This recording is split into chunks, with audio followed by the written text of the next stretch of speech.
Bonjour à tous, fin de cette semaine marathon et aujourd'hui au programme les projets innovants. Projets innovants et aviation, je peux vous assurer que c'est au cœur de notre industrie, que ce soit pour le côté militaire ou civil, nous n'arrêtons jamais. Et je vais vous poser cette question, à votre avis, quel est le plus gros danger pour un pilote? Bien, le plus gros danger pour un pilote, que ce soit un pilote de ligne ou un pilote de chasse, c'est de perdre de vue son ou ses objectifs. C'est exactement la même chose quand vous êtes au quotidien en train de créer des projets innovants. Il faut savoir dans quelle direction vous voulez aller et ne jamais, jamais perdre de vue ses objectifs. Le petit dicton dans l'aviation militaire, c'est lose sight, lose the fight. Si tu perds de vue ton adversaire, tu vas perdre le combat. De mon expérience personnelle, il m'est arrivé, jeune pilote, en école ou autre, des fois de perdre de vue quels étaient mes objectifs et derrière les conséquences peuvent très vite devenir assez compliquées, voire tragiques. Je suis encore là, plutôt bonne chose, mais j'ai pris cette expérience et croyez-moi quand je vous dis lose sight, lose the fight, gardez toujours un coin de votre cerveau aligné à vos objectifs. Les objectifs d'un pilote de ligne, c'est la sécurité, la gestion du temps, le confort, l'environnement et la rentabilité. Pour un pilote de chasse, ça va varier en fonction de la mission.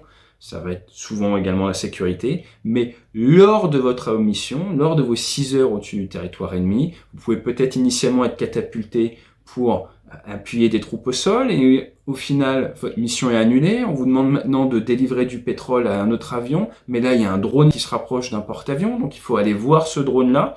En même temps, eh bien, peut-être que vous voyez un bateau qui coule au milieu du golfe, et là vous allez devoir guider un hélicoptère de secours. Alors tout ce que je vous ai dit là, je l'ai fait, ça m'est arrivé. Donc le bateau qui coule, oui, exactement, là c'était au large du Finistère, et donc vous partez et des fois vous ne savez pas vraiment ce qui va se passer. Mais ce qui vous sauve, ce qui fait que ça fonctionne bien, c'est que vous restez toujours aligné à certaines valeurs, à certains objectifs. Et dans le cas que je vous ai cité avant, c'était la sécurité, la sauvegarde du matériel avant tout.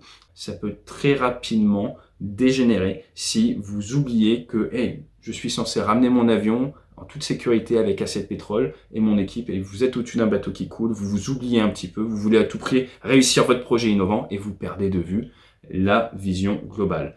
Donc le gros danger, c'est de perdre sa notion de recul et pour ça, régulièrement, après chaque petite étape, on vient prendre du recul et on vient redire à toutes nos équipes, nos objectifs c'est ça, je vous rappelle à tous, restez alignés à ça, ou alors nos objectifs ont changé, mais il faut constamment s'assurer que vous, vos collaborateurs et votre industrie aient conscience de la direction et des objectifs à atteindre. Profitez bien de ce vendredi, n'oubliez pas la petite checklist, éteignez votre micro, prenez votre café et votre bloc-notes, excellent week-end à vous, fly safe.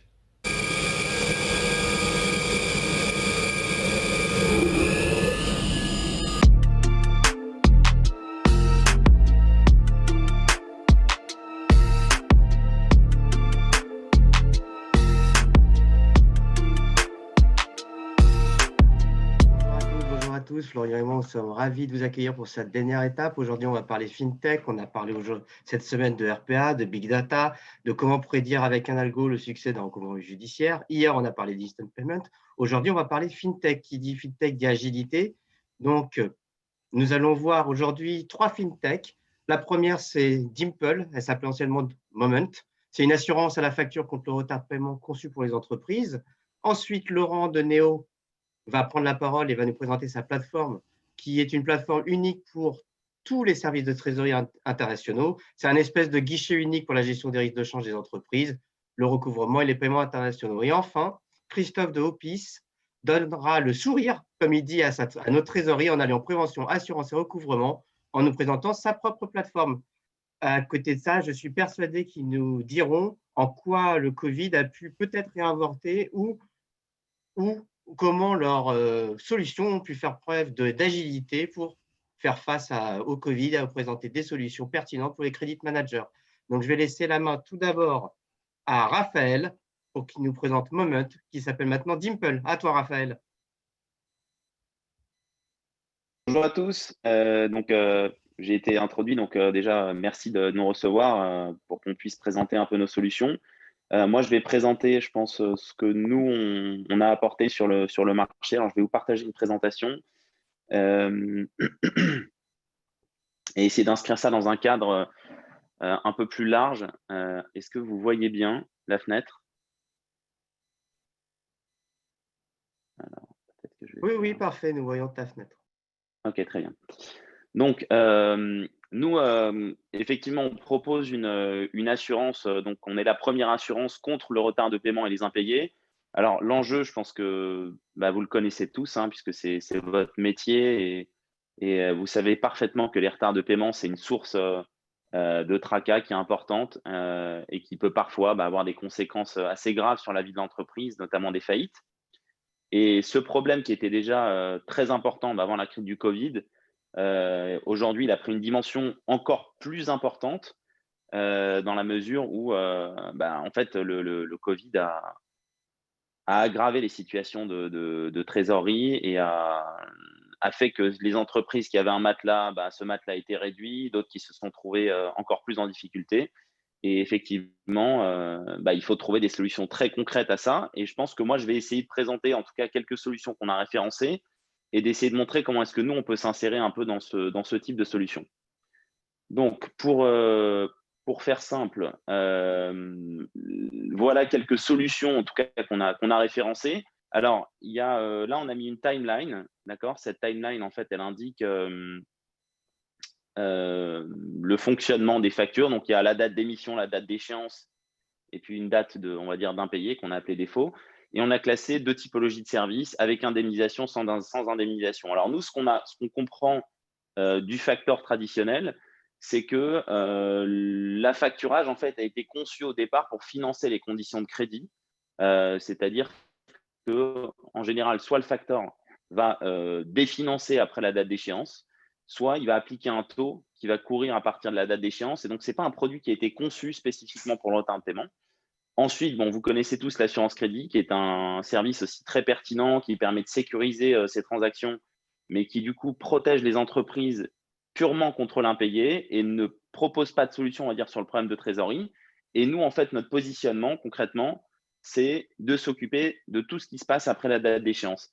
Et donc bah, voilà, on propose une assurance, qui permet de se protéger contre le retard et les impayés et qui court sur la période à partir de la date d'échéance. Il y a d'autres produits comme, bah, les produits de relance automatique ou le recouvrement qui parfois liés en interne. Ça permet effectivement de réduire la durée des récupérations, mais on va dire, ça n'est pas une solution tangible, immédiate, au fait que la trésorerie soit remise à flot. Donc voilà un petit peu, un schéma en tout cas qui résume un peu l'arsenal, que certains credit managers pourraient avoir et choisir. Alors évidemment, il y a pas de il y en a aucun qui est meilleur que l'autre. Je pense que c'est plutôt une question de découpage du portefeuille du besoin de chacun. On peut avoir besoin sur une partie du portefeuille, si les conditions de crédit sont trop longues, d'affacturage. Si on a des problèmes de retard de paiement, bah, confier ça à un service comme le nôtre. Et puis si en fait on a, une trésorerie importante ou alors, j'en sais rien, c'est un nouveau client ou un client à l'externe, peut-être faire de l'assurance crédit. Donc, c'est pas des solutions qui sont exclusives, c'est plutôt une question, je pense, analytique, de compréhension de la nature du portefeuille et d'allocation sur ces différents services, de solutions qui correspondent le mieux. Donc voilà un petit peu les différents points. Je vais peut-être, présenter un petit peu comment fonctionne notre solution pour que vous sachiez, précisément ce qui se passe. Donc nous, on est une plateforme en ligne, qui fonctionne de manière, très simple. Donc l'inscription est rapide. On peut, notamment y connecter son logiciel de compta et facturation si c'est QuickBooks ou Selzy et puis on va faire d'autres intégrations.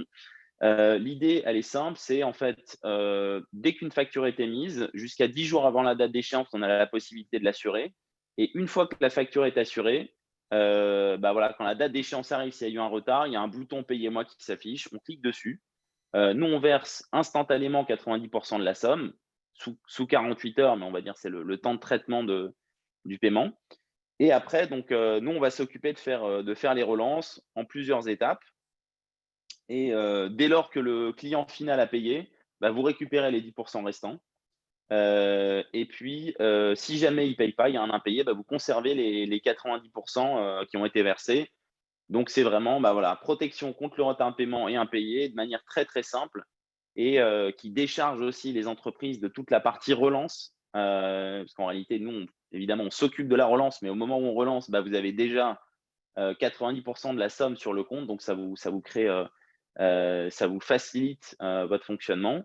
Et puis, voilà, donc et puis on essaye aussi de faire ça, de manière, heu, on a conçu un processus qui, voilà, qui fait en sorte de protéger la relation avec les acheteurs. Ça, c'est un point qui est important et qui est pas toujours mis en avant. Et puis vous avez plus à vous préoccuper de ça, c'est-à-dire que ça c'est un gain de temps, d'énergie et puis évidemment de trésorerie puisque, dès la date d'échéance, l'argent est perçu. Juste un petit screenshot de à quoi ressemble le tableau. Voilà, c'est très, très simple, hein. Le tableau de bord, c'est, voilà, ajouter une facture, couvrir et puis, payez-moi. Il y a vraiment rien à faire. Il y a un petit simulateur qui est embarqué pour qu'on puisse tester les factures à l'avance. Et aujourd'hui, donc nous, on a, un service qui est à la demande. On a la possibilité de s'inscrire sans engagement et sans payer et donc d'assurer des factures à la demande entre 2 et 3 ou alors, pour les entreprises qui souhaitent se projeter, on propose un service à l'abonnement, mais avec un engagement qui est très faible, sur 1 an et le prix du service peut être, est à partir de 1,2 pour que vous ayez une idée un peu du prix du service. Heu, voilà à peu près tout. Je pense que j'ai couvert le fonctionnement, du service et les différentes solutions en tout cas qu'on a pu référencer et comment est-ce que ça s'inscrit dans cet arsenal un peu de solutions, pour les credit managers.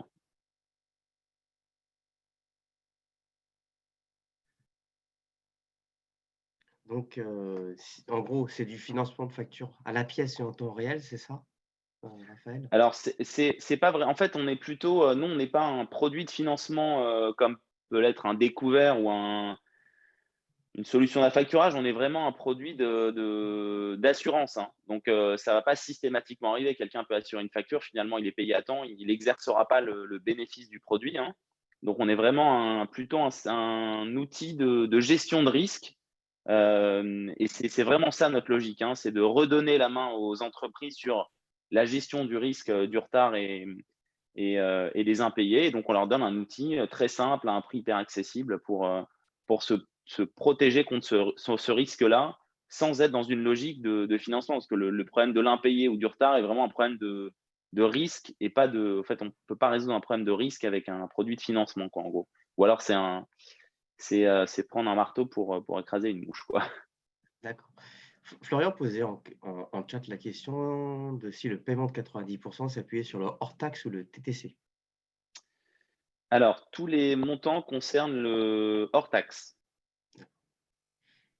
On a eu aussi une question un peu ouverte, mais qui concernera aussi Christophe et Laurent. Je pense qu'ils en parleront quand ils auront la main. C'est, bah, il y a le Covid, il Ouais. est toujours là. Il y aura, a priori une vague de faillite. Alors certains parlent d'1 an, 2 ans, voire maintenant de 10 ans, mais du coup, ce sera une espèce de vague assez étendue. Comment vous anticipez comment le Covid a changé peut-être le business model, je ne sais pas, ou la façon de voir les choses par, Dimple et comment vous envisagez 2021 sur votre activité? Alors le covid, c'est vrai que alors nous on est une forme d'assurance crédit, hein, donc le covid pour un service d'assurance crédit, c'est clair que c'est pas hyper simple à gérer et que ça a été un moment où on a beaucoup fait évoluer notre service. Notamment, en fait, on a introduit un service, de compte d'encaissement pour tiers. Donc sur le parcours, pour certaines entreprises en tout cas, on va, non plus parce qu'en fait avant on versait l'indemnité et le client continue à payer.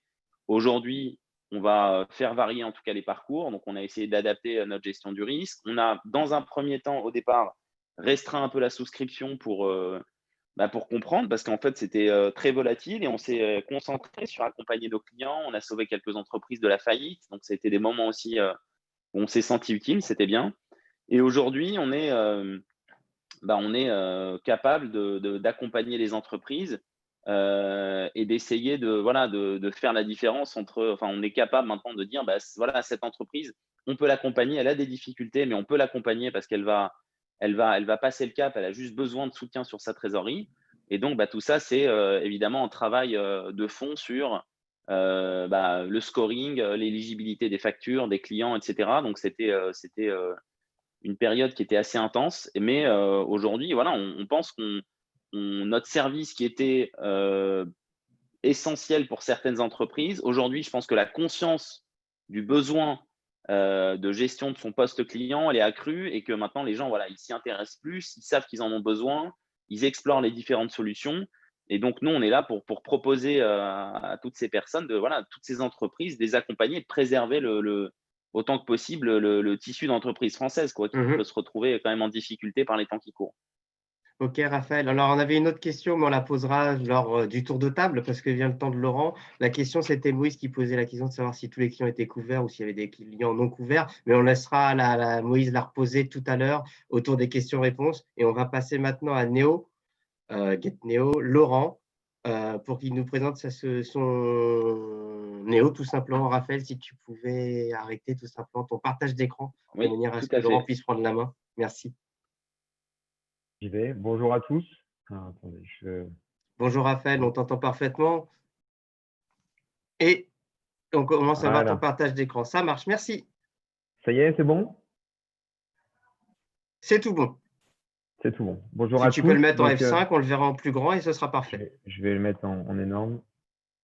Voilà. Bonjour à tous. Je m'appelle Laurent Descroux. Je suis le cofondateur, le CEO de GetNeo.com. GetNeo.com, nous sommes une plateforme qui a maintenant 3 ans d'existence. Nous aidons les PME, les ETI européennes dans la gestion de leur risque de change au sens très très large. Depuis 1 an maintenant, on a ajouté une fonction nouvelle sur notre service qui est vraiment la création et l'ouverture très très simple, j'ai presque envie de dire en un clic, de comptes d'encaissement et de comptes de paiement, de comptes multidevises internationaux sous format IBAN au nom du client. Dans la démarche recouvrement, j'ai toujours envie de dire, nous, finalement, on assure un petit peu la logistique du dernier kilomètre. C'est-à-dire, une fois que les décisions sont prises, que les paiements finalement vont se faire, reste encore à pouvoir les faire. Et nous, c'est là où on fournit à nos clients un compte capable d'accepter une trentaine de devises en réception de format très rapide, avec les notifications qui vont bien, avec évidemment des coûts contrôlés et en toute transparence. GetNeo est devenu une réponse claire à la difficulté qu'éprouvent les entreprises, quel que soit leur secteur et quelle que soit finalement leur santé financière, à ouvrir et à opérer des comptes à l'international de façon simple et rapide. Je ne sais pas si certains d'entre vous ont fait l'expérience d'une ouverture de compte récemment, mais quand ça prend quelques mois, c'est déjà bien. C'est juste devenu une galère sans fin. C'est la même chose dans tous les pays européens, en France, en Espagne, au Benelux, en Allemagne, en Pologne. Les banques ne répondent plus vraiment présentes à l'appel. On a donc décidé de rendre l'ouverture simple. Un compte très performant qui vous permet d'encaisser et de payer la plupart des devises dans lesquelles vous allez opérer.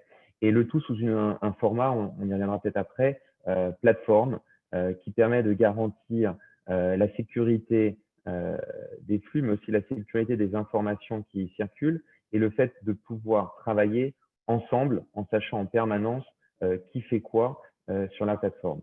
Une solution totalement dématérialisée, sans installation complexe, qu'on peut gérer directement depuis le département trésorerie sans avoir à avoir recours à des projets de consulting compliqués ou des intégrations longues.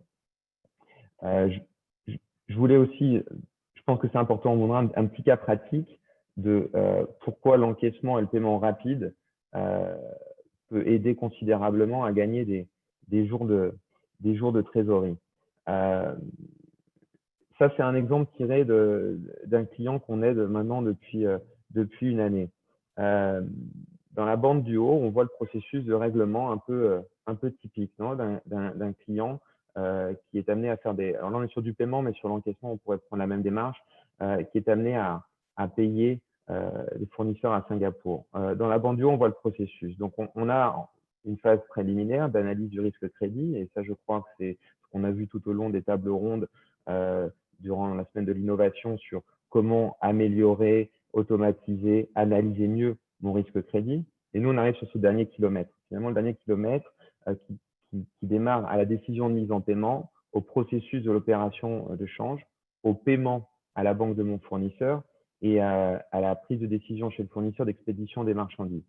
qu'est-ce qu'on constate? Quand on travaille en mode banque traditionnelle, là on est sur la bande du milieu, on va voir un délai généralement, ça peut être ça peut être 2 jours, entre le moment où on décide de procéder à un paiement et le moment où vraiment il est pris en charge par la banque. Si on a une opération de change au milieu, il faut procéder à l'opération de change. On a ensuite généralement un délai qui va être de 2 à 3 jours pour acheminer le paiement en Singapour dollars jusqu'à la banque réceptrice des fonds. Ensuite, une fois que les fonds sont arrivés à la banque du fournisseur, le trajet n'est pas terminé. C'est-à-dire qu'il faut encore que le fournisseur, à son service comptabilité, identifie la réception des fonds et fasse le lien entre ce paiement en dollars singapouriens et votre commande pour qu'enfin on arrive à l'étape du petit bateau où vos biens sont mis en shipping. On arrive vite à un cycle entre la décision de payer quelqu'un et le moment où les biens sont expédiés qui peut durer 8 jours.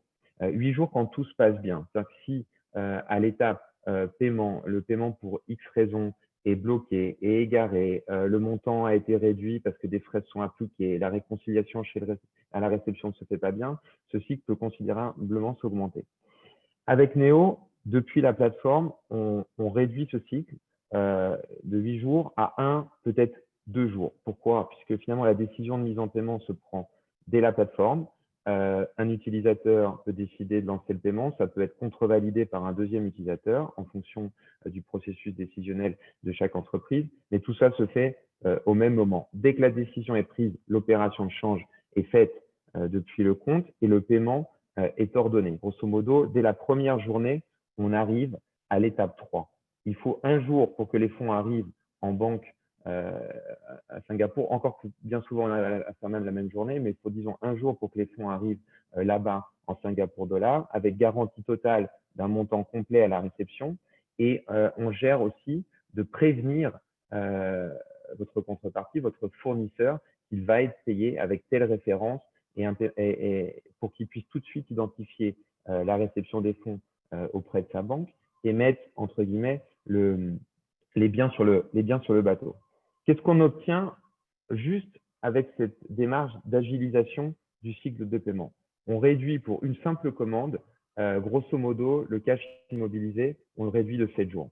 Si cette commande se répète 12 fois par an, on arrive à 84 jours de cash.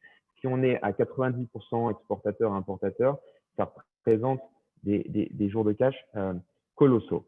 En plus des économies sur l'opération de change, puisque chez nous, elle se fait en toute transparence, à un tarif agréé et de façon totalement disclosée, pas de commission cachée dans le taux et autres, et un contrôle sur le prix des paiements internationaux. Nous sommes membres du réseau SWIFT, qui est généralement bien plus bas que les banques traditionnelles. Plus une économie importante qui va se réaliser sur les délais de stockage. L'exemple qu'on illustre aujourd'hui est un importateur d'acier. Donc, chaque jour où la marchandise est stockée au port en attendant d'être chargée sur le bateau coûte à ce client 25 000 dollars sur cette commande précise. À partir de là, chaque jour de gagné dans ce cycle est critique. Et donc, voilà un petit peu les sujets qu'on traite chez nous. On a une partie aussi couverture du risque, d'échange sur les receivables, sur les payables. Ça, c'est des choses qu'on fait au quotidien. On serait ravi de vous expliquer plus en détail. Voilà en quelques mots la plateforme, notre plateforme. Merci Laurent. On a eu quelques questions sur le chat.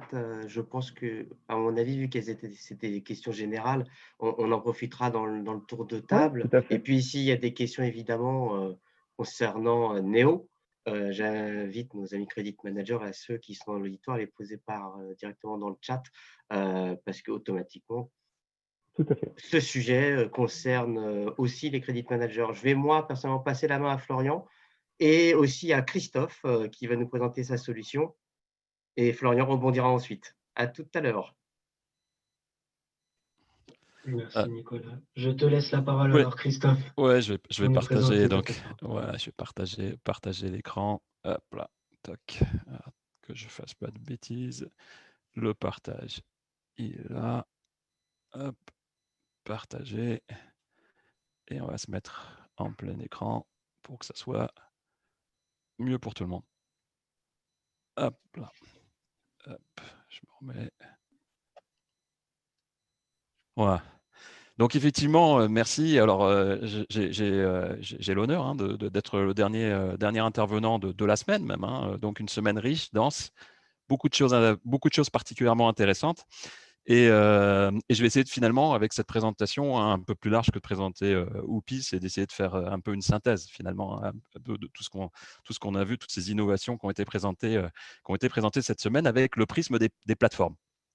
Alors, les plateformes, c'est vrai qu'on ne parlait pas de fintech il y a une vingtaine d'années, mais déjà, on avait déjà l'apparition des premières fintech en 2000. Donc, ce que je vais vous montrer d'abord dans ce premier slide, c'est finalement l'évolution fulgurante qu'ont eu ces plateformes et à quoi elles ont servi. Elles ont servi évidemment à faire en sorte que la vie des credit managers et d'une manière générale que la gestion des relations financières clients d'entreprise soit de plus en plus professionnelle et soit de plus en plus efficace, que les performances soient meilleures. Et évidemment, ces plateformes ont suivi des évolutions qui sont liées aux évolutions de la technologie, liées aux évolutions des réflexions des organisations, des entreprises, avec des volontés de centraliser, décentraliser, de centres de services partagés. Et il fallait que, là encore, il y ait des outils qui soient en capacité d'être agiles et de s'adapter à ces évolutions d'organisation ou ces réflexions d'organisation. Et puis, on vient de le voir avec Raphaël et avec Laurent, on a une ingénierie des services financiers de plus en plus forte qui est née, on va dire encore plus depuis ces 5 dernières années. Et forcément, ça a une influence et une incidence à la fois dans la façon dont une entreprise va vouloir gérer son credit management, mais également comment les plateformes vont l'aborder. Alors, vous voyez qu'en fait, moi, j'ai résumé un petit peu cette histoire. Je suis revenu avec l'approche où vraiment l'année 2000 a montré un tournant en termes de technologie et avec l'arrivée des technologies web et donc des modes SaaS. Donc, les premières générations de plateformes ont été là et ont eu un impact extrêmement fort sur la diffusion de la culture cash dans les entreprises, puisque forcément, avec des outils SaaS, il était plus facile de diffuser la bonne parole dans les entreprises, plus facile de mettre à disposition de multiples acteurs et pas seulement ceux du crédit client, mais également les partenaires du crédit client avec un certain nombre de fonctionnalités collaboratives. Donc, les premières plateformes SaaS ont apporté déjà un élan de performance sur le credit management. Ensuite, puis elles ont évidemment progressé en termes de fonctionnalité. À ce moment-là, l'idée, c'était pas encore forcément de travailler beaucoup sur de l'intelligence artificielle ou beaucoup sur de l'automatisation, mais déjà de permettre d'avoir une certaine efficacité en réunissant des informations dans un même lieu. C'est ce qui a poursuivi cette logique avec la deuxième génération, donc la génération que j'appelle SaaS avec connecteur. Et là, en fait, c'est quoi? C'est que bien entendu, quand on est en charge de credit management, on a des partenaires avec lesquels on travaille, des services avec lesquels on travaille, et puis on a des outils avec lesquels il faut communiquer. Il peut y avoir des CRM, des ERP, il peut y avoir toutes sortes d'outils, des GED, et il fallait absolument que ces plateformes soient de plus en plus ouvertes et puissent être en capacité de recevoir comme de donner des informations. Donc, on va dire que la seconde partie, seconde génération de plateformes se sont pas mal attachées à être très ouverts avec des développements d'interfaces et ce qu'on appelle des API, l'ère des API qui a commencé à permettre ces échanges-là. Ensuite, on arrive à la troisième génération. Alors là, la troisième génération remonte déjà à tout s'accélère. Donc, c'était les plateformes il y a déjà 3-4 ans. C'est des plateformes où on se dit, tiens, finalement, un credit manager, il peut utiliser des services comme on a vu avec la présentation de Raphaël ou de Laurent. Et pourquoi pas faire en sorte que l'utilisation de ces services soit pas encore plus simplifiée, que l'expérience client de l'utilisation de ces services soit possible directement dans la plateforme sans avoir à sortir de la plateforme pour aller sur un extranet pour faire telle opération, un autre extranet pour faire telle opération, etc., ou d'aller sur des multiples plateformes. Donc, l'idée, ça a été déjà là d'avoir une logique davantage all in one place ou davantage tout en un avec ces logiques de plateformes qui vont, en dehors des fonctionnalités, commencer à embarquer des services. Et puis, on arrive déjà dès maintenant à la 4e génération et je vous dirai même un mot en conclusion sur la 5e génération auquel on travaille. La 4e génération, c'est que finalement, ces services embarqués vont être de plus en plus hybrides, c'est-à-dire qu'à de l'intelligence artificielle qui va se développer, il va y avoir également de l'intelligence humaine. Et finalement,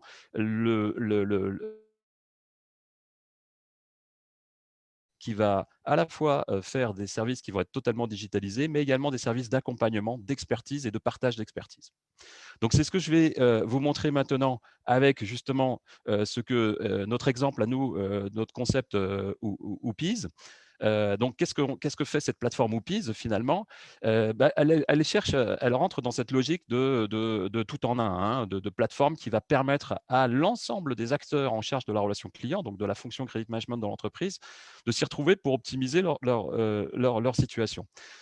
Donc, en fait, c'est l'union de trois univers.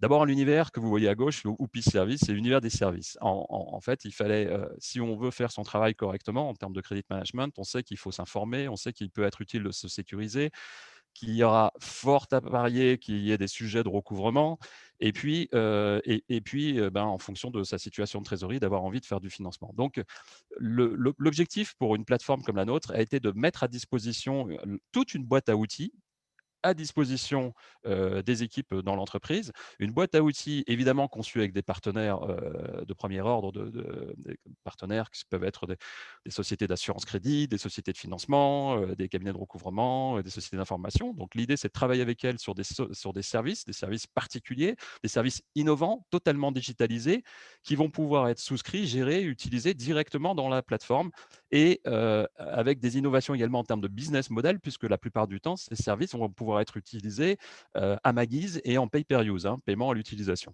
Donc là, des innovations en termes de avoir ces services sous la main, dans des modèles financiers nouveaux et des modèles d'utilisation, donc des innovations d'usage complètement revues. La deuxième partie, c'est de l'univers, c'est ce que nous on a nommé Whoopies Expert.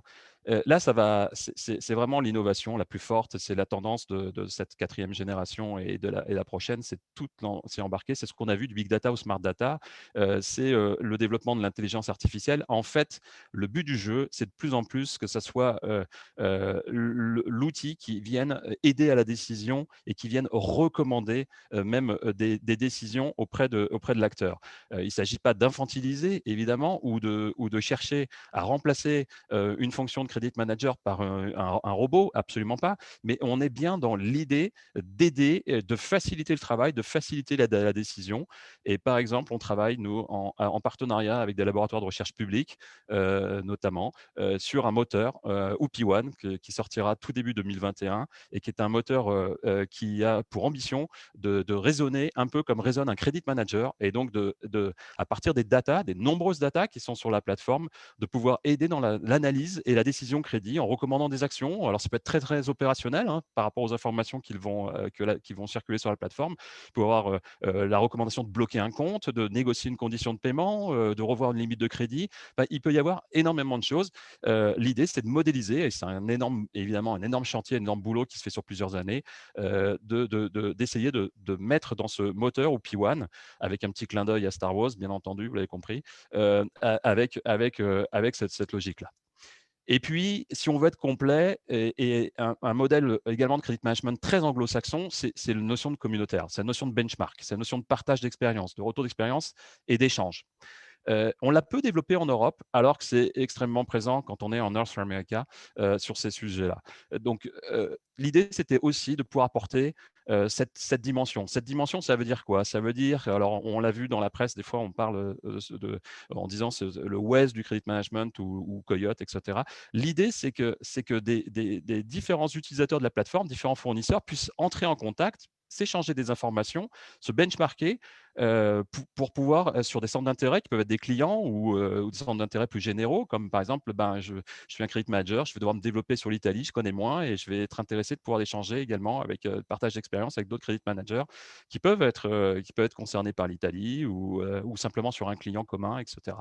Donc là, toute cette dimension communautaire qui est vraiment propre à notre façon de faire, hein, puisqu'elle est très liée à l'échange entre des différents utilisateurs et de benchmark de données, sont également une dimension complète. Donc c'est cette approche-là de vraiment tout en un, de cette union des 3 univers, qui est un exemple, hein. On n'est pas les seules plateformes à réfléchir sur ces sujets-là. Il y en a en France, il y en a également dans d'autres pays. C'est une tendance qu'on observe, sur lequel il y a, ces réunions de cet ensemble de fonctionnalités d'aide à la décision et de services. Au final, nous, en ce qui concerne notre innovation, quand on la résume et quand on doit la présenter, on considère qu'on a un peu travaillé sur de l'innovation en termes de services hybrides. On a également travaillé sur le métier de Digital Credit Manager parce que derrière la possibilité d'avoir un OP1, il y a aussi la possibilité de faire appel à un SVP Consulting Credit Manager, c'est-à-dire d'avoir des équipes qui sont c'est bien plus qu'un customer success. Customer success, bien souvent, c'est la gestion de la relation client pour un éditeur qui suit, qui vous aide, etc. Là, c'est carrément une compétence de e-credit manager auquel vous pouvez avoir accès pour vous aider soit sur la compréhension d'une action à entreprendre, soit même pour du pilotage. Il faut bien voir un mot que je n'ai pas dit. Il faut bien voir que ces plateformes-là servent également à évangéliser le métier de credit manager au sein des PME et des ETI qui n'ont pas la chance d'avoir des credit managers ou pas la chance d'avoir des équipes très dimensionnées.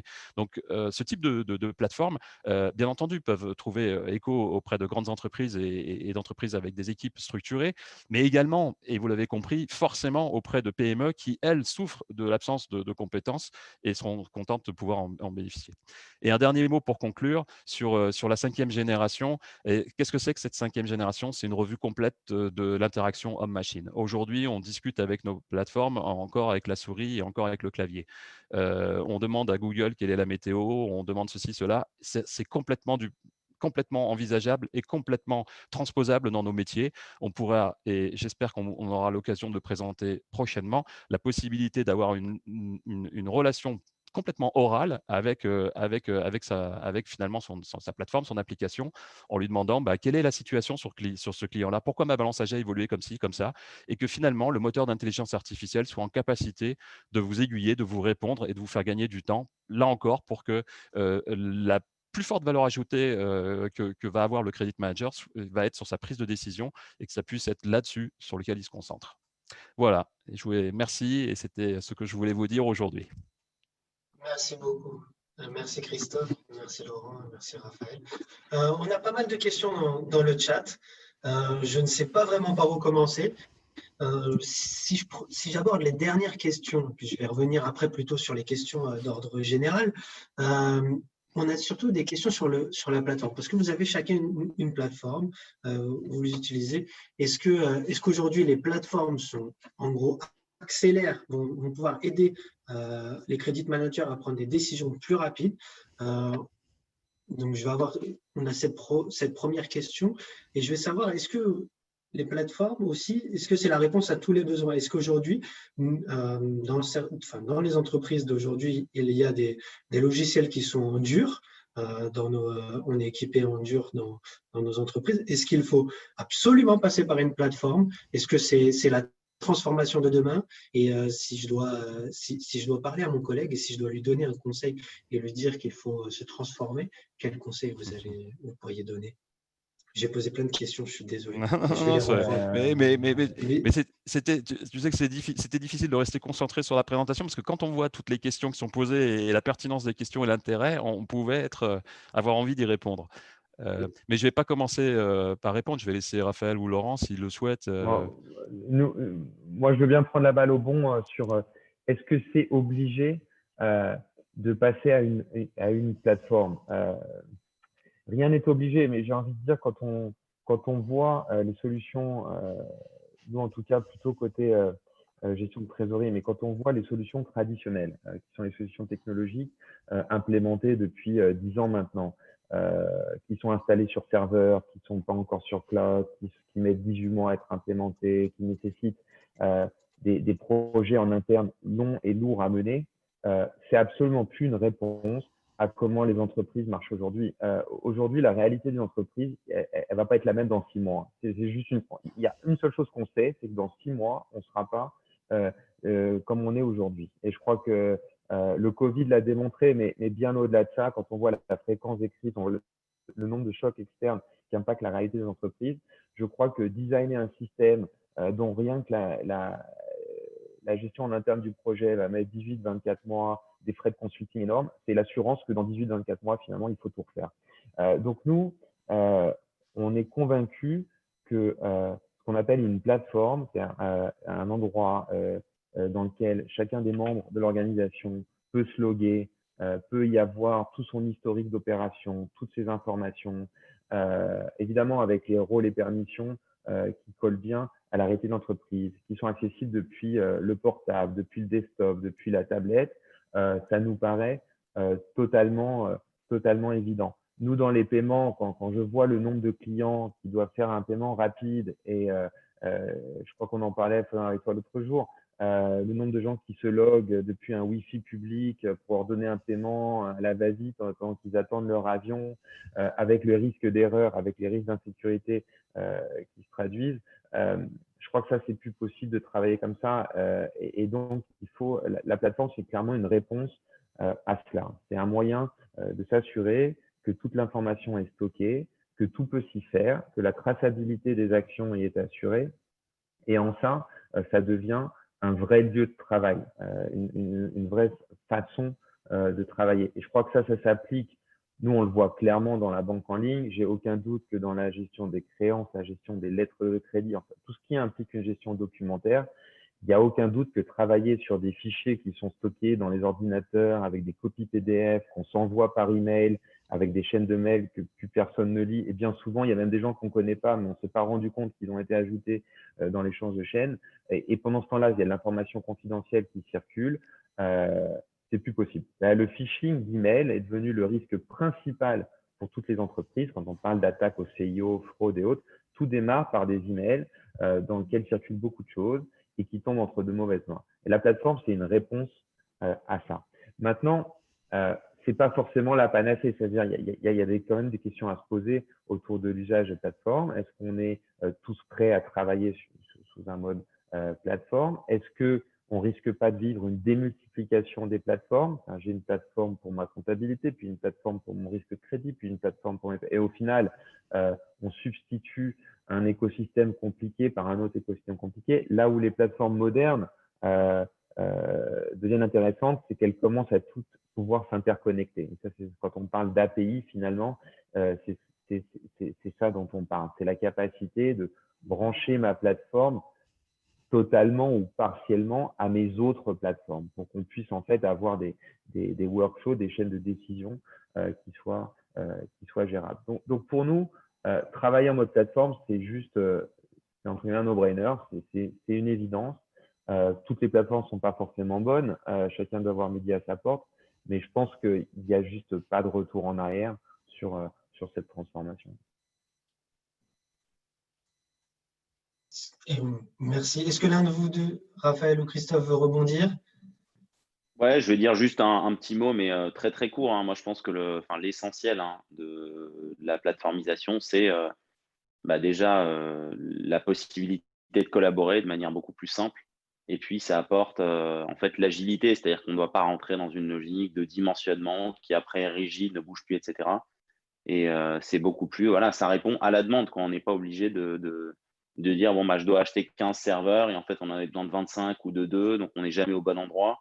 Là, en fait, ça offre une infinité de ressources de manière très simple et flexible. Et puis, ça permet de collaborer sans être en dur dans un endroit. Quand on arrive, je ne sais pas si on a un nouvel ordi, il faut réinstaller tous ces trucs plutôt que de juste se loguer sur sa plateforme. Je pense que il y a, comme dit Laurent, pour moi, il n'y a plus de retour en arrière. Alors après, oui, il faut choisir dans la galaxie des services qui nous sont proposés. Il ne faut pas non plus, on dirait qu'il y a un outil pour tout aujourd'hui. C'est vrai qu'il faut sélectionner ce qui est pertinent. Ça doit partir d'un besoin qui est clair, mais il n'y a plus de retour en arrière. Pour moi, c'est clair aussi. Et peut-être je peux ajouter un mot, ça s'inscrit aussi quand même dans une démarche claire et tout le monde dit ça aujourd'hui, de réduction des coûts, de budget limité. Or, s'abonner à une plateforme, pouvoir la paramétrer depuis le département trésorerie, finance, c'est une économie considérable, pas seulement de temps, mais d'argent. C'est beaucoup moins cher que d'avoir à prendre une licence chez un gros éditeur avec un consultant qui vient vous l'installer. C'est un gage de flexibilité. parce que finalement, on sait tous paramétrer une plateforme. On en a plein dans nos vies privées. On a tous appris à travailler avec Zoom. On a tous Netflix à la maison. On a tous quelque chose on avait quelque chose pour nos voyages. On a quelque chose pour garer notre voiture. Finalement, quand on regarde l'ergonomie des plateformes professionnelles, elles sont très similaires aux plateformes consumer. Et donc, c'est aussi un gage de simplicité, bien souvent. Et j'ai aussi envie de dire que c'est une réponse à travailler mieux et plus efficient. Tout le monde a de plus en plus de travail et il y a de moins en moins de gens pour occuper de postes. On n'est pas dans une période où les recrutements se démultiplient, c'est plutôt l'inverse. Donc, on se retrouve tous avec plus de tâches à faire et à la fois une exigence de sécurité, de process qui est de plus en plus importante. Donc, la plateforme, c'est clairement une réponse à cette nouvelle manière de travailler qui est en train de s'imposer à nous tous. Petite question, est-ce que ces plateformes pour vous ont été la réponse, pendant cette période de Covid et cette période de confinement? Est-ce que c'est la réponse de demain? Est-ce qu'il faut parce que demain je peux être... Oui. Moi, je peux juste répondre si tu veux, parce que donc en fait, on est tout jeune, hein, et que finalement, on s'est lancé commercialement en pleine période Covid, donc ça pouvait se poser la question de savoir si finalement on tombait très très mal ou pas. Et en fait, on voit bien qu'on a eu un accueil des entreprises extrêmement fort. Au contraire, je pense qu'il y a une sensibilisation accrue et un besoin de maîtrise des enjeux du credit management encore plus fort, quelle que soit la taille des entreprises. Et finalement, notamment, je rejoins encore mon discours de tout à l'heure, qui sont les PME et qui peuvent être aussi les clients des credit managers. Celles-ci se sont tout de suite posé la question, mais comment on peut, si on ne l'a pas déjà fait, comment on peut professionnaliser davantage notre approche du crédit client? Et elles se sont retournées vers leurs experts comptables parce qu'elles leur posaient déjà des questions sur les PGE. Elles leur ont posé des questions principalement à leurs partenaires experts comptables, également potentiellement certaines fois aux avocats ou à leurs partenaires actuels, sur comment traiter.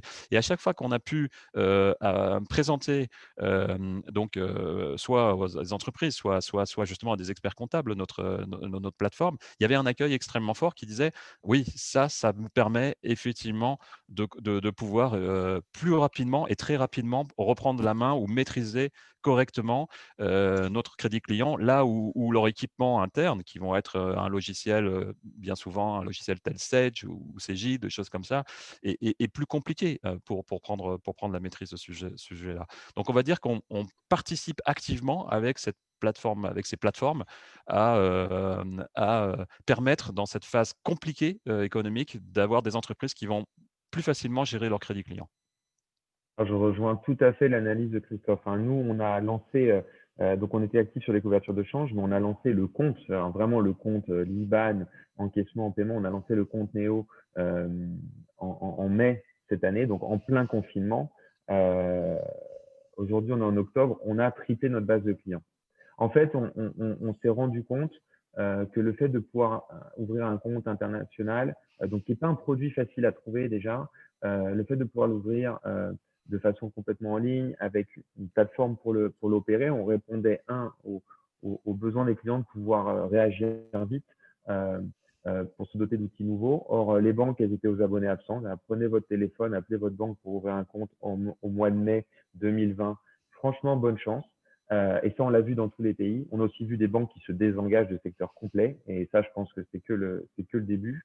Donc là aussi, le facteur disponibilité de la plateforme est important. Et encore une fois, on a aussi vu des clients qui sont venus nous voir parce qu'ils cherchent à réduire leurs coûts. Ils cherchent à réduire leurs coûts, ils cherchent à réduire leur délai de paiement, d'encaissement, parce que finalement, ce sont des mesures efficaces vite, sans coût social. Je pense qu'avant de se poser la question de réduire le personnel, on peut peut-être regarder s'il n'y a pas des économies à faire sur le coût des paiements ou des encaissements internationaux. Ça chiffre vite. Et donc, en fait, on s'est retrouvé un peu à la croisée des chemins de un, nous, on prend le téléphone, et deux, on arrive avec un produit qui est économiquement efficient. Voilà, ça a été un vrai appel d'air. Et je pense qu'il y a aussi un facteur un peu plus humain, paradoxalement, qui est, on a brisé un tabou. La peur du digital, finalement, elle est en train de se réduire. On se rend compte qu'implémenter une plateforme, c'est beaucoup plus simple que n'importe quel changement d'un software comptable traditionnel. Et donc, tout le monde s'y retrouve. Je pense aussi qu'on a apporté au département de trésorerie, enfin, quelque chose de nouveau et d'agréable pour les équipes. Nous, quand on livre la plateforme, j'ai presque envie de dire, c'est un peu un moment très sympa. Alors, avant, on le faisait en physique bien souvent, mais maintenant, on le fait en Zoom. Mais on a toute l'équipe Trésor, tous les rôles du responsable au M-2, mais tout le monde est là pour voir son nouvel outil. Un moment très convivial. Et finalement, on a le feeling que les gens sont contents, on leur donne un nouvel outil avec lequel ils vont pouvoir travailler mieux. Et ça, je pense que le bonheur de la trésorerie, c'est quelque chose auquel pas grand monde pense bien souvent. Et nous, on est assez content de participer à ce facteur un petit peu joie. Voilà.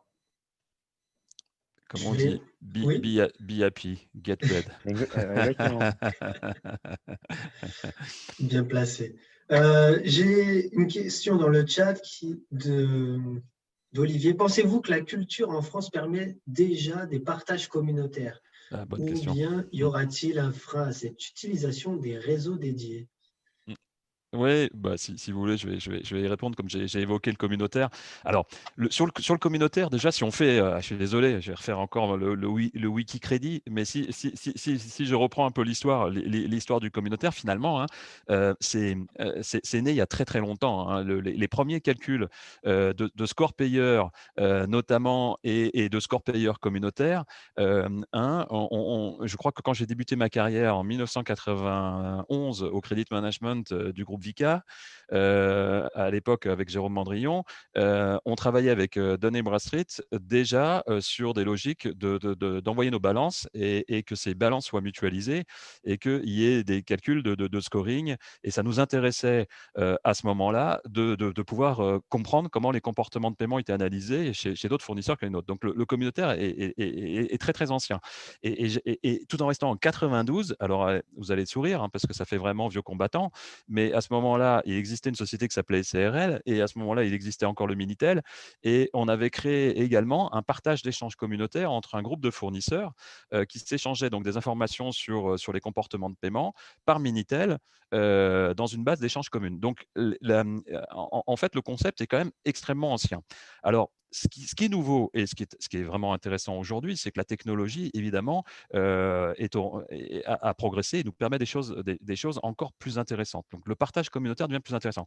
Et puis, dans notre vie au quotidien, chacun, finalement, dans notre activité personnelle, on est de plus en plus sur les réseaux. On le voit bien, hein, on est sur LinkedIn, on est sur plein de choses, on suit ça.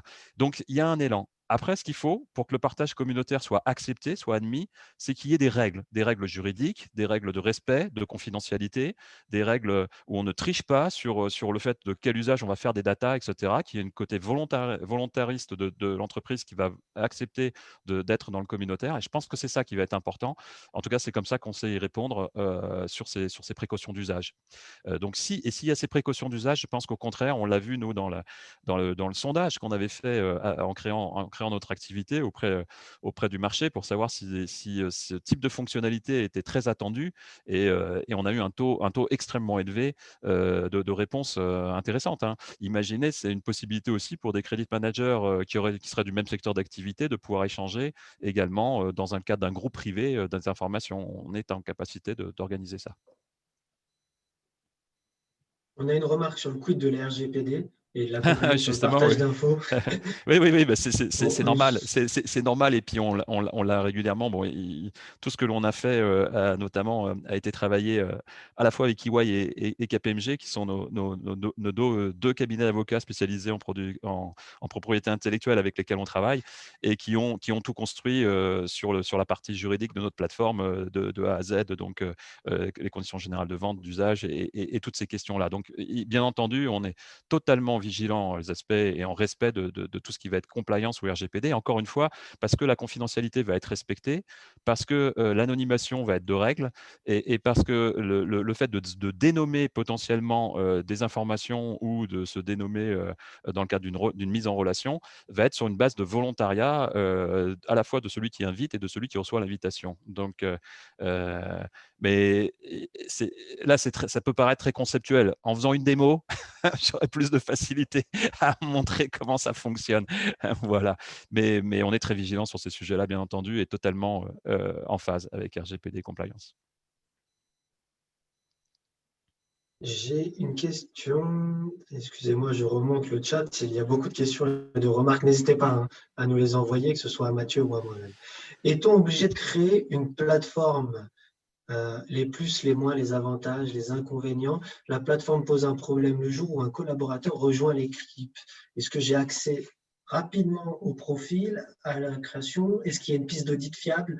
Moi, je rajoute cette question derrière. Alors là, moi, je veux bien la prendre. Est-ce Je que veux Raphaël bien la, Laurent? je veux bien la prendre, moi, celle-là. Ok.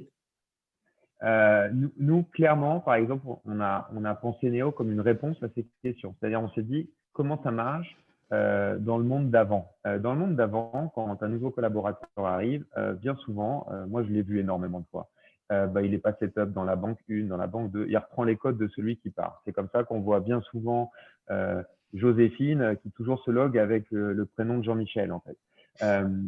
Nous, dans la plateforme, justement, la plateforme, il n'y a pas besoin de la construire. Nous, elle est multi-user. Les clients peuvent construire, ils peuvent créer autant d'utilisateurs qu'ils le veulent. Donc, il n'y a pas de frein, il n'y a pas de logique de je vais juste créer 2 utilisateurs, mais on est 4, mais on se partage les logins parce que la licence, elle est moins chère quand on est à 2 que si on est… Non, nous, s'il y a 15 personnes dans le département de trésorerie, il y a 15 utilisateurs. Chacun, ils ont leur rôle et leur permission. C'est-à-dire qu'on peut décider le premier jour ou alors tout au long de la vie du client qui peut faire quoi. Donc, peut-être que Jean-Michel n'a pas les mêmes autorisations que Aurélie. Donc, ça, c'est complètement géré. Il y a un audit. Toutes les actions qu'entreprennent les utilisateurs sont enregistrées et sont mises à disposition du responsable s'il le souhaite. Donc, combien de temps les gens ont été logués, sur quelle page ils ont été, quelles actions ils ont entreprises. Tout ça, c'est enregistré dans la vie de la plateforme. Donc, dès qu'on est logué, on sait tout le temps, on a moyen tout le temps de revenir à qui a fait quoi. Et surtout, la gestion active des utilisateurs, c'est très pratique. Quand quelqu'un arrive, on le crée. Il se log avec son login, sous son nom, il a ses attributions. Quand quelqu'un part en vacances, on le désactive. Quand quelqu'un part en congé maternité, on le désactive. Quand quelqu'un revient, on le réactive. Entre guillemets, on ouvre une fiche utilisateur dans la plateforme qui suit la vie. Et quand quelqu'un part de l'entreprise, on l'archive. Donc là, son profil est complètement désactivé. Par contre, on garde la trace de ce qu'il a fait. C'est pas parce que l'employé 1 part au mois de février qu'il y aura peut-être un audit finalement au mois de décembre, en fin d'année, et on voudra pouvoir revenir à ses actions. Donc, on garde trace de tout cela. C'est justement quand on n'a pas de plateforme que travailler comme ça est quasiment impossible. Quasiment impossible. Ça passe par des process à n'en plus finir, des post-it à droite, à gauche, des notes, des emails qui circulent. Encore une fois, c'est des choses qui rendent la vie impossible. Et justement, la plateforme est plutôt une réponse à ces choses-là. En tout cas, quand elle a été conçue comme ça. Mais nous, c'est comme ça qu'on l'a pensé chez Néo. Et c'est vrai que c'est une demande très, très fréquente des clients. C'est sécurité, traçabilité des actions, gestion des utilisateurs. C'est en train de devenir presque plus important bien souvent que la tarification. Juste pour, je vais peut-être contribuer un petit peu sur la question, un peu sur un autre registre, mais c'est vrai que on connaît ce problème de quand il y a un nouveau collaborateur et qu'en fait on a effectivement 30 outils sur lesquels il doit être inscrit. Nous, par exemple, de manière très très pratique, on a une liste en fait d'onboarding de voilà ce qu'on doit, voilà la liste des profils qu'on doit créer par nouvel employé. En fait, c'est très simple une fois que c'est centralisé. C'est-à-dire que la confusion vient quand on est un peu au fil de l'eau. On peut dire, ah ouais, il faut aussi créer ça. Donc, il faut juste, voilà, avec un petit fichier, en tout cas, c'est suffisant. Et à la réponse, étant obligé de créer une plateforme, je dirais c'est un peu comme avoir Netflix ou aller chercher des DVD dans un club vidéo, quoi. On peut y aller, mais c'est chacun sa préférence, quoi. Si on veut sortir, prendre un DVD, c'est le mauvais, il faut retourner, ou alors, bah, rien, on allume son écran et puis Et, et on choisit ce qui nous plaît, quoi. un Donc très c'est pas bon point, obligé, un très bon mais point, Raphaël. Non, non, et surtout l'autre comparaison, c'est pas celle-là, c'est que sur Netflix, tu as des profils. Si tu veux pas que ta fille de 12 ans voit des films interdits au moins de 16 ans, tu peux contrôler ça. Quand tu vas au vidéoclub, ouais. c'est très difficile, pas impossible, mais c'est très difficile de qui regarde quel film ou qui choisit quoi. La plateforme permet j'ai pas envie de dire un contrôle parce que c'est pas une logique de flicage, mais en tout cas, c'est un contrôle responsable des utilisateurs qui donne du confort à tout le monde, qui donne du confort à la personne qui design les process dans une société, mais aussi aux utilisateurs parce qu'ils savent qu'ils agissent au sein de leurs attributions. Combien de fois en tant qu'employé, on est face au dilemme de se dire ah bah ça c'est pas très bien expliqué, ce que je fais, est-ce que vraiment je devrais le faire ou pas. La plateforme aussi est une réponse à, à, à donner ce confort à l'équipe qu'elle agit au sein de ses attributions et qu'elle ne fait pas de faux pas. Donc, la crise a permis cette agilité. Par exemple, si je prends la réassurance de facture, est-ce que pendant la période de Covid, votre plateforme a permis d'augmenter le nombre d'utilisateurs, de revendre, enfin d'utiliser vos services? Je vais avoir cette question pour vous, Raphaël, enfin pour toi, Raphaël.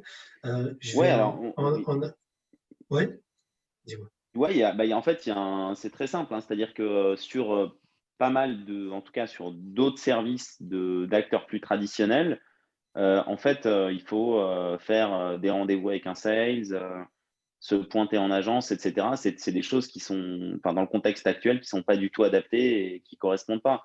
Et en plus, bien souvent, il y a l'illusion de croire que dans ces situations, en fait, comme on le rencontre, on a plus d'éléments, pas du tout. La qualité du process, quand elle est bien cadrée, c'est beaucoup plus performant en ligne et puis on n'a pas besoin de se pointer. C'est pour ça qu'on voit sur on va dire, les premières couches de services financiers comme les néobanques, notamment pour entreprises. Et je pense que c'est notamment le cas peut-être pour Néo.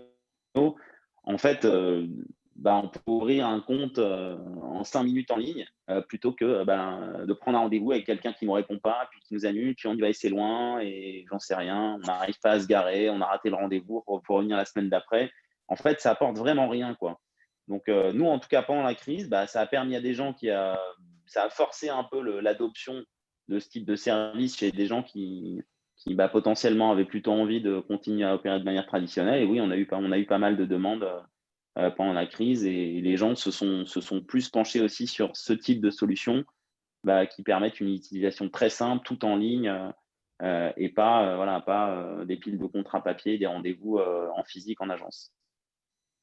Nous, si tu veux, sur cet aspect, juste 2 minutes, c'est que finalement, on dit toujours, ça permet d'enlever du temps passé à l'administratif. Et nous, c'est pas qu'on passe moins de temps avec les clients, c'est qu'au contraire, du coup, après, on passe plutôt du temps à quel est le besoin client, quelle valeur on peut apporter, que ce soit identifier son risque, enfin, plutôt vraiment parler business et apporter du temps qualitatif aux clients plus que du temps administratif. Or, et la plateforme, c'est clairement une réponse à ça. Donc, nous, quand les clients viennent nous voir, on serait en agence, il faudrait qu'on attende, ça a des coûts et je pense que du coup, on peut passer beaucoup plus de temps à comprendre les pays sur lesquels ils travaillent, les problématiques de paiement, est-ce que c'est du retard, est-ce que c'est des coûts, est-ce que c'est les deux, est-ce que c'est après de la gestion en interne.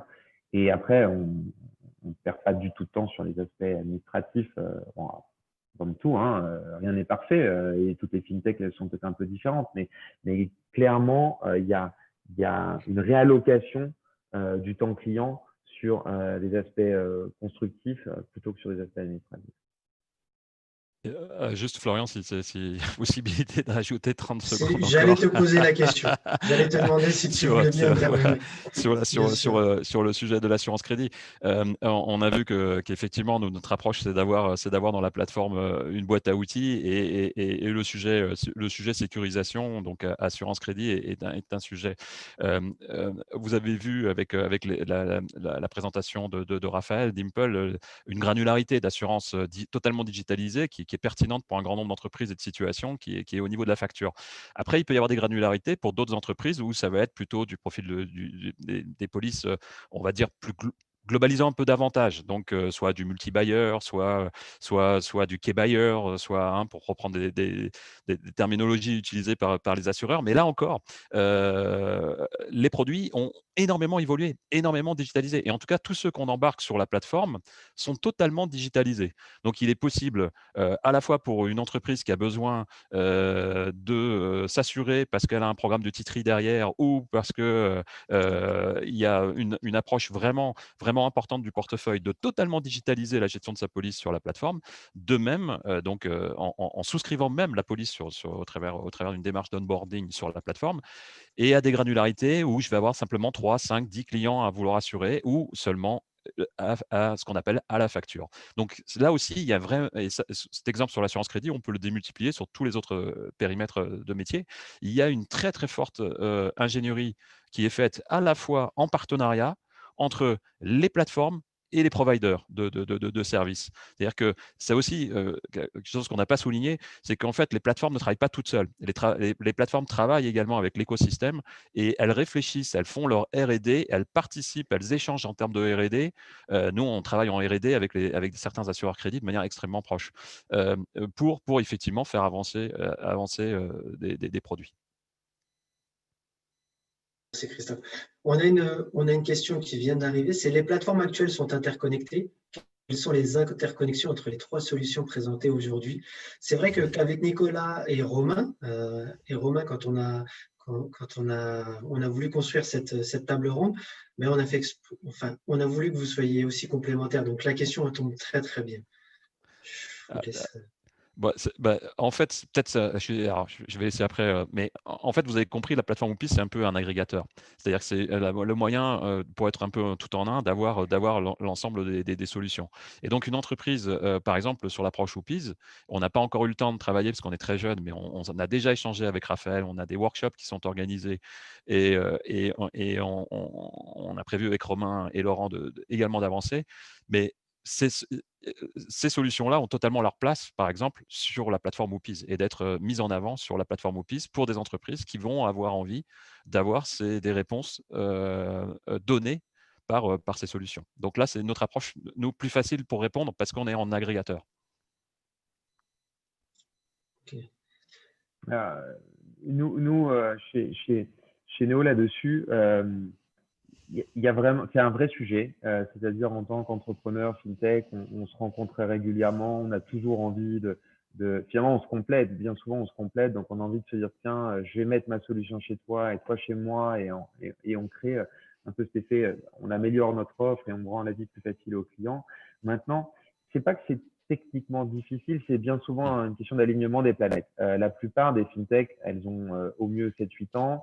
Elles ont chacune leur axe de développement sur leur métier traditionnel et bien souvent, elles ont des équipes de développement limitées. Là, je vais même pas parler si on fait fi un peu des énormes fintechs qui ont levé beaucoup d'argent, dont on entend tous, dont on lit tous dans la presse, mais la plupart des équipes, c'est des équipes qui sont concentrées sur le développement d'un outil bien précis. Et donc, tout projet d'intégration, de se brancher sur la plateforme d'un autre, c'est une vraie décision stratégique parce qu'il faut que ça se puisse bien et surtout si ça ne se traduit pas derrière par une expérience utilisateur qui est extrêmement lisse, extrêmement facile, c'est une intégration ratée. Donc nous, on en a regardé beaucoup, mais on n'en a pas lancé énormément.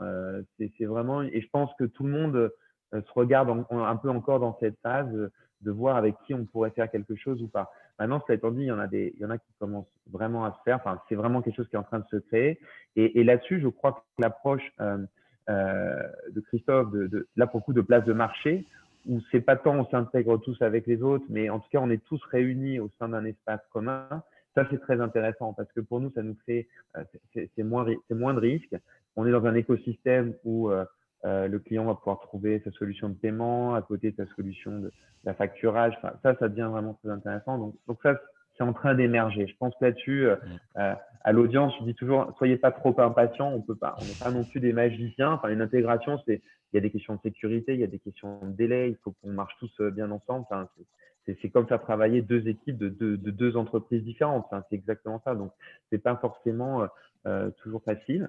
Mais c'est en train d'arriver. Et on commence à voir des plateformes de plus en plus multimodales, si on peut faire un rapprochement avec la logistique, ou qui ventilent du service de plusieurs startups. Et il y a des choses qui deviennent maintenant, je pense, très intéressantes. Mais il suffit juste de regarder des places de marché de grosses maisons, de SAP, Sage, Oracle et autres, pour s'apercevoir qu'il n'y a toujours pas grand-chose dans nos secteurs respectifs. Donc, si même eux, finalement, tardent à vraiment lancer la dynamique, il ne faut pas forcément toujours être trop exigeant vis-à-vis des startups et bien souvent dire, vous vous branchez à ci et après on fait ça. Non, ça marche quand même pas. Enfin, il y a quand même des questions de réalisation. Par contre, je pense que les mindsets, les états d'esprit y sont et on va voir constamment des partenariats, des intégrations se réaliser. Ça c'est sans aucun doute. Merci beaucoup. Merci beaucoup à tous les trois. Moi, j'aurais une dernière petite question avant de clôturer les débats. En un mot, si vous devez donner un conseil à notre salle, à nos participants, à nos adhérents sur l'agilité, qu'est-ce qu'on doit faire pour être agile aujourd'hui en un ou deux mots? Raphaël, je te pose la question. Oui, bien sûr. Alors pour moi, l'agilité, c'est déjà de prendre des décisions qui sont rapides et informées, basées sur des données, et puis de ne pas se créer des barrières à l'évolution. Donc, ce qu'on disait justement, le fait d'utiliser par exemple des plateformes va permettre un jour d'utiliser un outil qui, 6 mois après, en fait, les environnements sont très changeants, les cycles sont vachement raccourcis. Donc, voilà, d'être le plus agile possible dans son changement d'outils, de perspective, et tout ça basé sur des choses factuelles, des données. Donc, traquer ces données, par exemple, pour un credit manager, avoir un système d'analytique sur le fonctionnement de la trésorerie, savoir découper le problème en ce qu'on s'est dit, c'est-à-dire quels sont les problèmes, est-ce que c'est des défauts de paiement, des retards, des conditions de crédit, des temps de récupération, être capable de découper tout ça, choisir ce qui fonctionne bien, quand quelque chose de plus pertinent sort, être capable de changer rapidement et pas s'empêtrer dans des fonctionnements qui restent alors qu'ils n'ont plus rien. Ils n'ont plus rien de pertinent dans le monde qui est en évolution permanente, quoi. Merci. Merci Raphaël. Je vous pose la question. Je laisse Laurent pour qu'on soit dans l'ordre des interventions. Exactement. Tu m'as donné deux mots, mais l'agilité, c'est le changement rapide. On devient pas, si on devient agile, c'est qu'on considère qu'on est trop lent et qu'on n'est plus adapté. Donc, on ne gagnera pas en agilité en refaisant les mêmes recettes qu'avant. Donc, ça passe par un changement. Il faut un changement qu'on puisse adapter. C'est-à-dire la capacité d'adaptation de la solution qu'on met en place. Il faut qu'il soit là dès le début. C'est une solution qui, par nature, n'est pas évolutive. Elle va peut-être vous faire gagner en agilité là en ce premier semestre, mais déjà l'année prochaine, vous allez vous reposer la même question. Donc là, pour moi, gagner en agilité au département finance, c'est clairement faire une petite shortlist et quelques plateformes qui rendraient la vie facile, les essayer. Il y a une opportunité de dingue sur nos types de solutions qu'on développe, c'est que franchement, pour avoir travaillé dans des grands groupes et fait des développements compliqués, nous, on est budget impact zéro. Prendre la solution à l'essai pendant un trimestre ou un semestre, je veux pas parler pour mes confrères autour de la table, mais ça peut s'essayer quasiment sans coût. Ça vaut pour le coup d'essayer des recettes nouvelles sans aucun downside. Vous demandez 3 mois de souscription gratuite, vous les aurez. Vous testez la chose. Nous, le Contnéo, je le dis toujours, hein, il peut être testé en 2-3 jours. Hein. Ça fait l'affaire, on le garde. Ça fait pas l'affaire, on le jette. Il y a zéro downside. Donc, il faut pas avoir peur du changement. Il faut le pousser en interne. Il faut avoir une volonté de le mener en groupe. Je pense que tout seul dans son coin, monter une plateforme, ça va faire passer son projet sur une plateforme, c'est pas réaliste. mais faut essayer. Il y a des vrais outils qui aujourd'hui sont disponibles. On peut essayer gratuitement, qui s'adaptent donc parfaitement aux contraintes de budget. Donc, il faut changer. Et il faut parier sur des solutions évolutives qui vont pouvoir vous accompagner dans vos évolutions futures. Si vous voulez un compte nouvelle génération, mais qui gère que l'euro, c'est bien, vous allez être plein de néobanques, mais si vous pensez aller en Suisse l'année prochaine, en Suède et autres, ce serait bien de penser l'aspect multidevise dès le début, parce que sinon, votre solution, elle a beau être nouvelle, elle a beau être belle, vous devrez complètement la jeter dans un an. Donc, changement et évolutivité de la solution. Et le mot, ce sera essayer, surtout. Christophe. C'est ça. Oui, bah, Laurent m'a un peu pris le mot que je voulais retenir. Alors, je vais essayer de faire autre chose. C'est Désolé. non, c'est pas grave. Mais donc, l'agilité, c'est un état d'esprit. Donc, en fait, le message qu'on peut dire, c'est parce qu'il y a foison de création, il y a de l'innovation, on voit bien, il y a plein de choses intéressantes. Donc, à une fonction de credit management ou en tout cas dans l'entreprise, faites-vous rêver. Il faut faire tomber les barrières. Il faut être curieux. Il faut regarder toutes ces solutions, comme évoquait Laurent, puisque bien souvent, de toute façon, il y a peu de risques de les essayer. Elles sont faciles à mettre en place. Elles demandent peu de ressources et elles risquent de vous donner des opportunités de réflexion de vos organisations, d'évolution de vos organisations, d'amélioration de vos performances avec des retours sur investissement extrêmement importants et rapides. Donc, ce côté quick win est également souvent associé à ce type de solution que l'on vous a présenté et de manière plus générale que vous avez pu voir tout au long de la semaine. Voilà. Donc, soyez heureux, soyez payés. Parfait, Christophe. Merci à tous les trois. Merci à tous les trois d'avoir accepté notre invitation. On a clôturé cette belle semaine de l'innovation par des nouveaux projets, de nouvelles innovations FinTech. Merci à vous, adhérents, merci à vous d'avoir été aussi assidus cette semaine. C'est grâce à vous, adhérents, que nous sommes là et je tenais vraiment à vous dire merci. Merci d'avoir contribué à ce bel événement qui a été la semaine de l'innovation. J'espère donc que cette semaine vous a plu et qu'on a pu vous aider dans vos réflexions et n'hésitez pas à renouveler vos adhésions. Je tiens juste à vous remercier encore tous les trois, Raphaël, Christophe, Laurent, pour la qualité des échanges. Merci à tous. Je vois comment revoir sur quelle adresse. On transmettra les coordonnées, je pense, de Raphaël, de Laurent et de Christophe, si vous le voulez bien.